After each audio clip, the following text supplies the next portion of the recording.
നബി സല്ലല്ലാഹു അലൈഹി വസല്ലം തങ്ങൾ സ്വഹാബികൾക്ക് ഒരു കഥ പറഞ്ഞു കൊടുത്തു. വല്ലാത്ത ദാഹത്താൽ ഒരു നായ കിണറ്റിൻകരയിലെ നനഞ്ഞുകുതിർന്ന മണ്ണ് തിന്നുന്നത് ഒരു വേശ്യ കാണാനിടയായി. അവൾക്ക് ആ ജീവിയോട് കാരുണ്യവും അലിവും തോന്നി. പക്ഷേ ആ ജീവിക്കൊരിട്ട് തെളിനീർ കൊടുക്കാൻ അവൾക്കായില്ല. ചുറ്റും പൊള്ളുന്ന ചൂട്, തൊട്ടരികിലൊന്നും യാതൊരു ആളനക്കവുമില്ല. അവൾ പലതും ചിന്തിച്ചു. അവസാനം അവൾക്കൊരു കൗശലം തോന്നി. വേശ്യ തന്റെ ചെരുപ്പഴിച്ചു. അതിനുശേഷം തന്റെ ശിരോവസ്ത്രത്തിൽ ആ ചെരുപ്പ് കെട്ടി കിണറ്റിലേക്ക് താഴ്ത്തി. അതിൽ നിറയെ വെള്ളം കോരിയെടുത്ത് വിശന്നു വലഞ്ഞ നായക്ക് കൊടുത്തു. ആ നായ ആർത്തിയോടെ വെള്ളം കുടിച്ചു.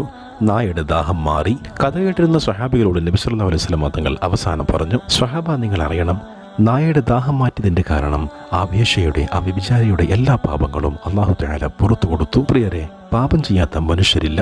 എന്നാൽ അള്ളാഹു ഏറെ പൊറുക്കുന്നവനാണ്. അള്ളാഹുവിലുള്ള ഭയത്തെക്കാളും അവനിലുള്ള പ്രതീക്ഷയാണ് നമുക്ക് കൂടുതൽ ഉണ്ടാവേണ്ടത്. പരിശുദ്ധ ഖുർആനിൽ പറഞ്ഞതുപോലെ അള്ളാഹുവിന്റെ കാരണത്തിൽ നിങ്ങൾ നിരാശരാവരുത്. അള്ളാഹു നമ്മുടെ എല്ലാ പാപങ്ങളും പുറത്തു തരട്ടെ.